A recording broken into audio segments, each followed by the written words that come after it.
New Nails Now by Vin Mylin. Quote, Wild Blue Media, Melody Jew, 2020.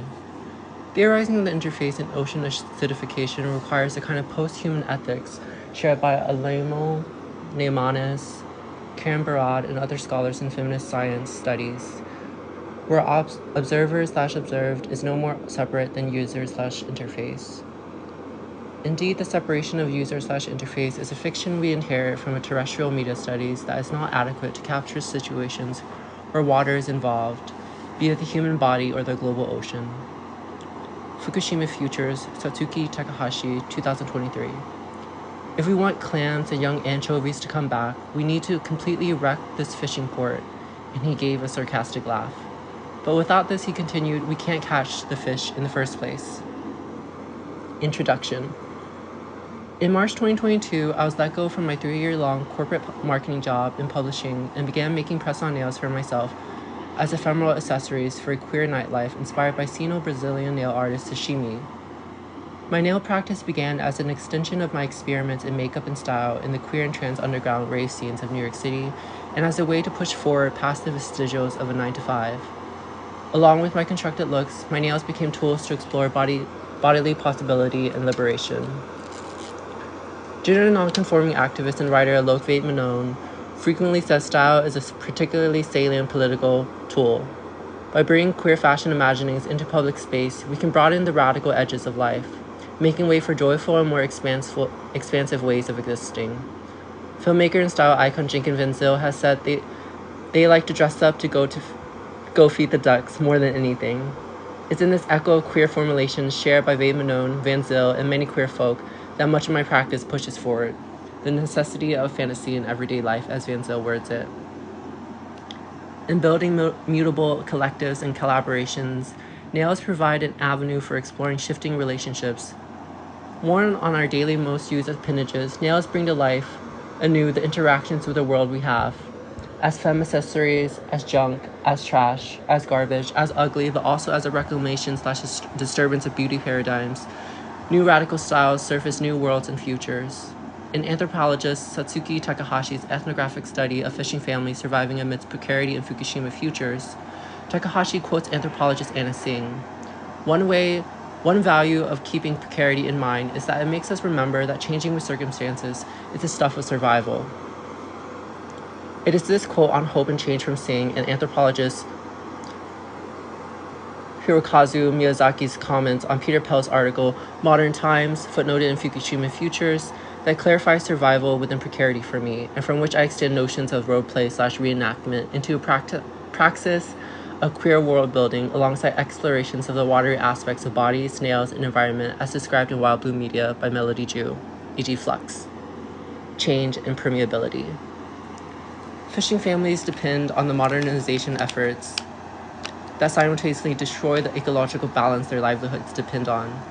In Miyazaki's What May Come Into View When Both Modernist Futurism and its equally banal opposite, our urge to see diverse futures, are kept at bay, at least for a moment. Gambling within this precarity between competing imaginaries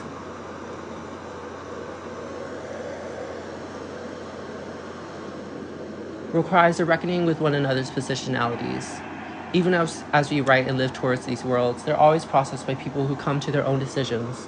There's always risk in the unknown in how people receive one another's words and worlds, grounded by their own specific social values, substantiated by material relations of which capitalism dictates so much of in this world.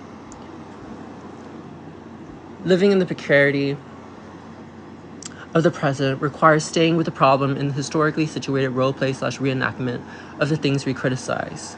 The body as built by imperialism, the category of the human culled from colonialism, etc.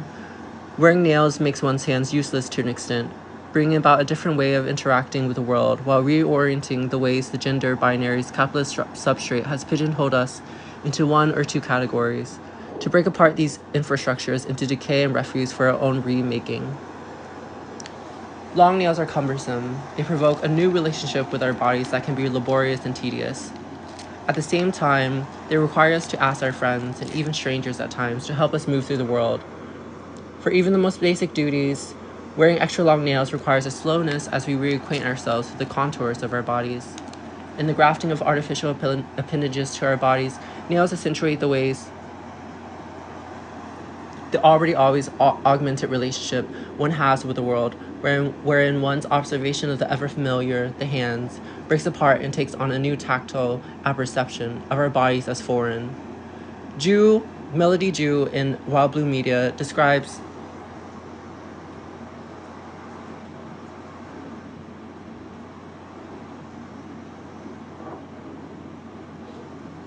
the ocean as a wild milieu for testing our most habitual concepts and categories, an environment within which they might fail or break. Wildness might point to the limits of the human sensorium or the thresholds of perceptibility. Nails disrupt habitual concepts and categories of our bodies as situated within a specific milieu. In Bodies of Water, cultural historian Shrita Naimanis cites poet Adrian Rich's politics of location, a close attendance to our lineages as bodies that work askew of essentialist narratives. Milieu as activated through nails surface a definition of milieu at the scale of our ever-changing bodies. In their coming into being from found material, nails hint at the imperceptible transfers between bodies and environments, the former of which philosopher Edouard Glissant operationalizes as the right to opacity, while simultaneously highlighting the already always permeable, unknowable impacts we have on one another as unbounded, open-closed systems. Naimanis notes that our planet produces no water in addition to that which was always already here, an ostensibly closed system, but as she continues, water can only serve as a connector because it expresses or facilitates difference. Through the continued expression of watery difference, bodies proliferate and transform, always seeking out new expressions of watery embodiment. This closed system is not really that closed after all. Nails queer milieus and bodies as always imbricated with one another in a similar nature to the open-closed system of planetary waters. Naimanis writes, as themselves milieus for other bodies and other lives that they will become as they relinquish their own, our bodies enter complex relations of gift, depth, and depth with all other watery life. Insofar as a Yay, I got 3 on.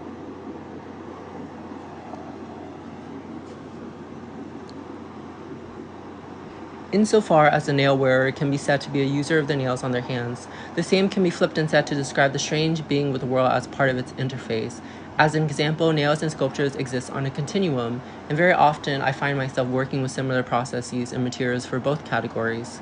The uncanny feeling in holding/touching a sculpture made of the same material attached to one's fingers dissolves the strictures of bodily impermeability. On the interface as a term and the already always co-saturations of body and ocean, Ju elaborates, I want to keep the term interface because it performs the critical work of identifying zones of interaction, where surfaces may give way to co-saturating volumes and may allude to conditions of vulnerability through temporarily inhabiting a new environment.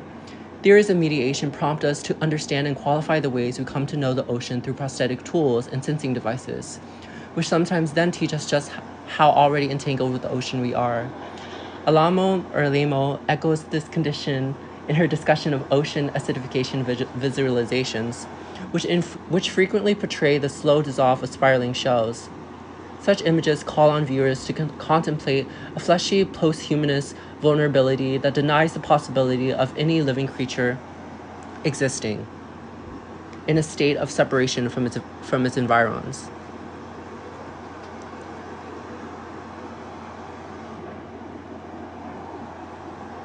Making it harder to imagine we are less permeable than we are and instead to dwell in the dissolve. Within this world of differencing nails bring to life, within the dissolve, how do I situate the walking, breathing, going to class/my job world? In what ways might this attendance to specificity close off certain accessibilities? Often in crafting nails from junk, I find it surprising that they resemble the shapes of the settings they come from, despite the process of being reformed onto the body. Spare bits of spray-painted hot glue tendrils look as if they could have been part of the same dried-out vines hanging onto the brick of my apartment's backyard walls. Cyborg Organic comes close to categorizing these hybrid aesthetics, although the term is arbitrary at best.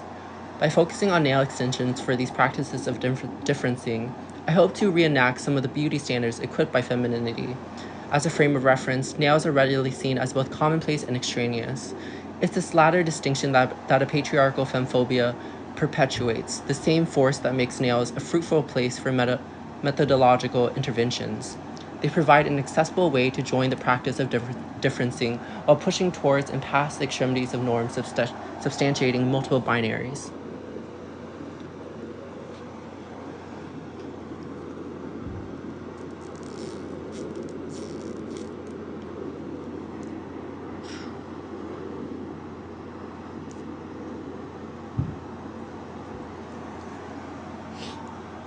Nails provide a journey through new affordances.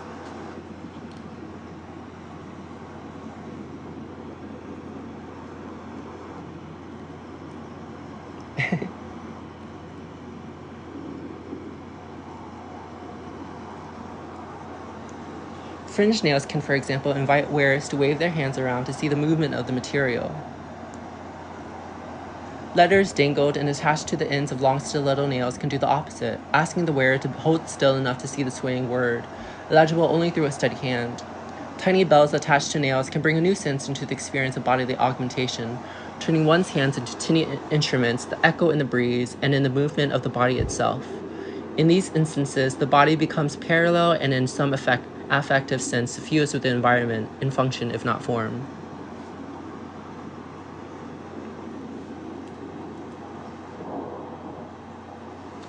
Friends who have worn my nails in the past have both remarked on how they are armor-like, but also how they emphasize a felt fragility.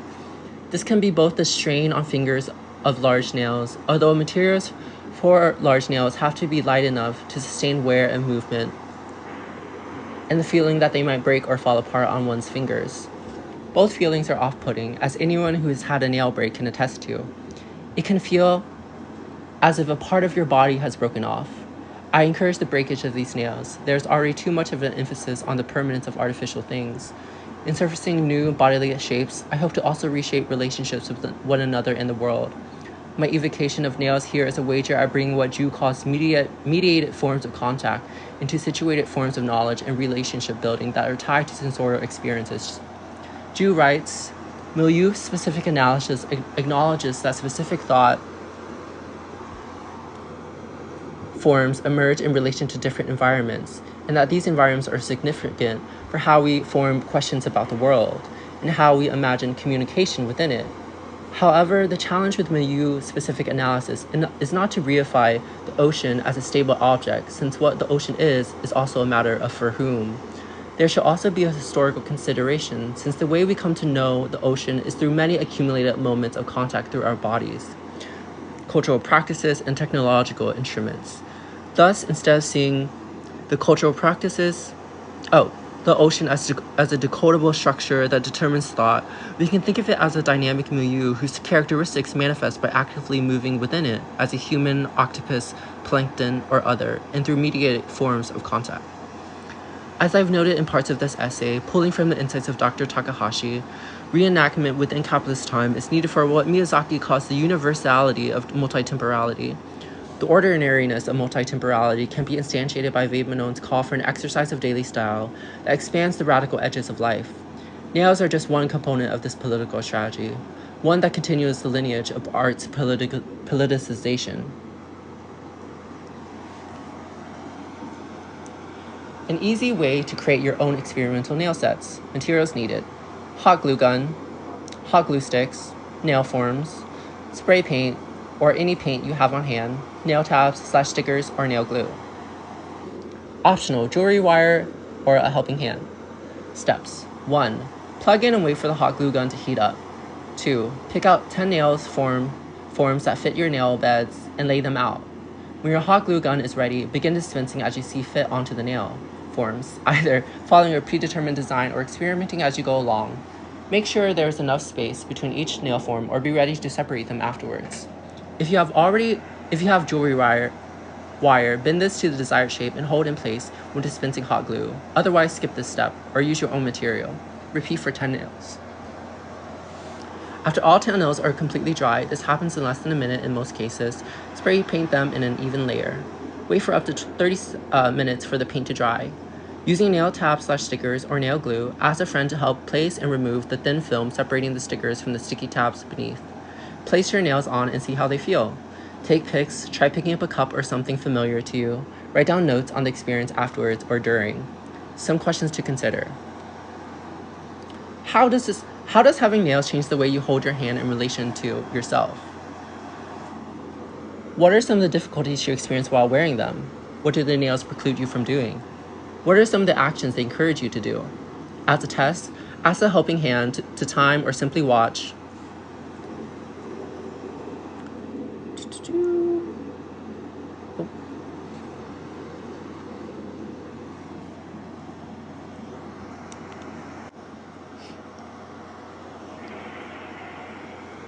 Or simply watch.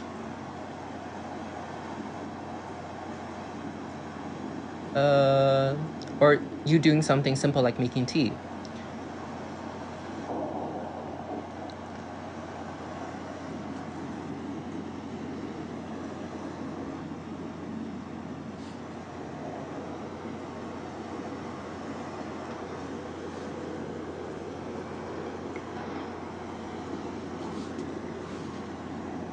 These actions can be both frustrating and fun. The nails can sometimes break during these activities, which is fine too. Note how these nails change your relationship with the people and objects around you. See how they change the way you move your fingers. In experiencing new nails, I don't seek to surface new forms for new aesthetics, but to key on one into what augmented bodily experience might do in a phenomenological sense that broadens our measures of knowing and feeling in turn. Are there new nails that might invoke the temporalities of the oceans or the imperceptible watery nuances passing between our permeable bodies? In the future, I hope to bring sensors onto nails as a way to underscore the material embeddedness of ourselves in the world, an embeddedness that is always, like us, in flux. As biological humans, we don't possess hydrosensors in our skin. As discussed in Bodies of Water by Shrina Naimanis, if placed in a dark room while touching a cold column, we'd be hard-pressed to distinguish whether the surface was cold or wet. Technological mediations like sensors can provide us a way towards understanding the co-constitutive nature of the weather and ourselves. Placed on nails, they provide potential for experiencing this co-enmeshed reality. Combined with haptic feedback, these nails might foreground the histories of our evolutionary stories as semi-watery beings, always unknown to ourselves.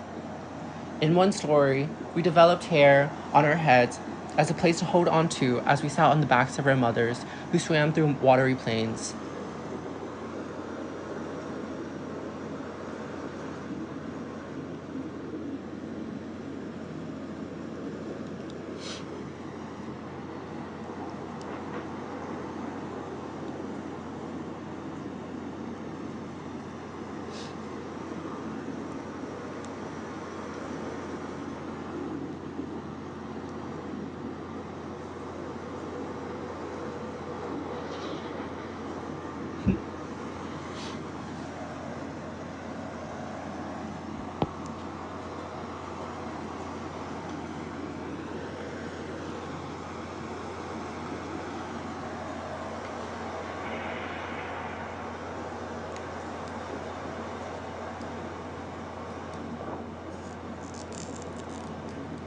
We swam through watery plains.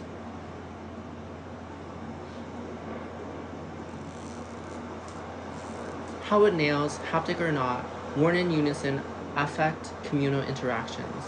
How might we further understand our enmeshment with oceans?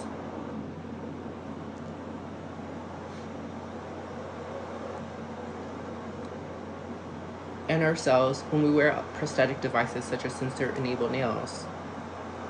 As I've echoed in sentiments across this paper, nails provide a look into the limits of our bodies.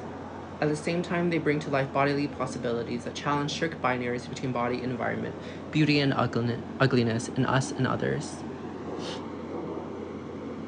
The story of the watery ape is one example of the ways we can dissolve our discrete understandings of ourselves as terrestrial creatures, bound to one concrete form. Nails as a medium suggest new ways of perception through powerful experiences with our bodies as newly defined and augmented. As visibly gender nonconforming, nails are one tool in my toolbox for engaging with the world. They are sculptural but also shareable. I gravitate towards art I can share and whose lives are not ones I create, but are created in collaboration, as gifts oftentimes. They live their own lives. After they've gone, the nails can have several afterlives. As trash, as reused sculpture for projection films, for daily wear, or as frames. Oops.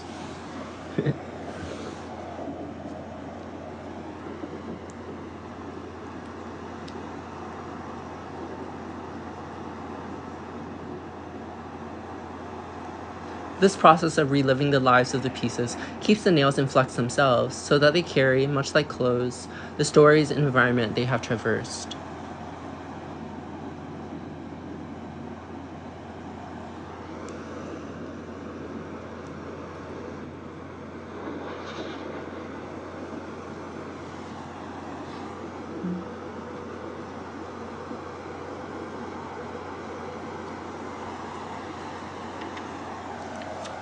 Evidencing these stories in material forms for a performing body is one aspect of new nails that dovetails with the condition of fragility mentioned earlier in the wearing of these nails. There is the monstrous, maximalist form of the nails themselves, coupled with the vulnerable position extremely long nails placed onto the wearer that decouples aesthetics from its own trappings. Instead, the performing body is prompted to both move and interact with the world in new ways, primary of which being the need to ask for help, which I desperately need right now. I should have asked a friend to help me with this.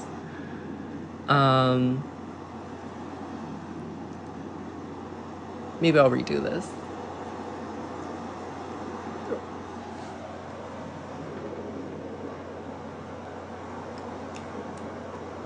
Okay, got it. While dramatizing difference in their wildest forms, new nails also destabilizes observer and observed in hopes of inviting in the former into the everyday reality of the latter. Don't know about that line. In this sense, nails act as a decoy mechanism for engaging with the politics of difference that points towards pluralities while reenacting and form the gap-filling tendency of aesthetics to bring forth the never-before-seen. It is this decoy mechanism that brings nails into the shared techniques of femmes across the world.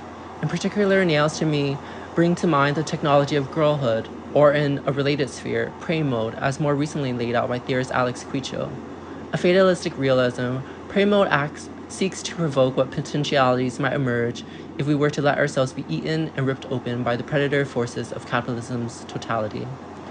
As a laminated aspect of prey mode, the open is a concept readily available to those in prey mode. The open is an awareness to our surroundings that comes at an intuitive level. In relationship to these modes, might nails push against or toward this realism?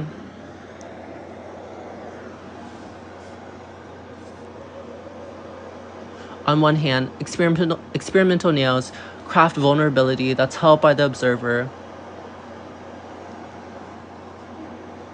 as, at least with some forms on an aesthetic level, purposely fang-like, an instance of accessory as weapon and armor. On the other hand, perhaps in the self-same process, nails exert a limiting of bodily functionality and a concomitant heightening of awareness to space and body that seems part and parcel of prey mode. In the vein of this theory's implications, nails seek to interrogate cosmopolitanism's idyllic call to invite everyone to the table. Instead, they hope to emphasize how unnecessarily extra experimental nails can be as a pointed rebuttal to the cosmopolitan. It hopes to uplift the translocal, the multi-temporal, and the transient in the shuddering tunnel of modernist futurism.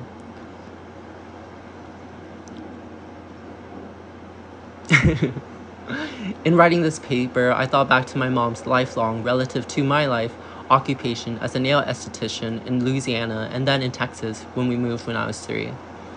Holding hands with strangers across so many years, she has been at turns appreciative of the cuteness of her work and the repetition of the hours, and bored with the dwindling customer base as she's gotten older. More recently, the occupation has been more irritating than not, with Karen-like customers ruining the day-to-day humdrum. Although in some sense, I guess this gossip is pleasurable to share too. I have been creating experimental nails on and off for 2 years now. I hope when I hold hands with strangers and friends in unison, an ethos of unbounded interrelationality will start to surface. And it is in the surfacing of nails as methodological intervention across ever-fluctuating and performant bodies that burgeoning worlds might emerge in the precarity of this one.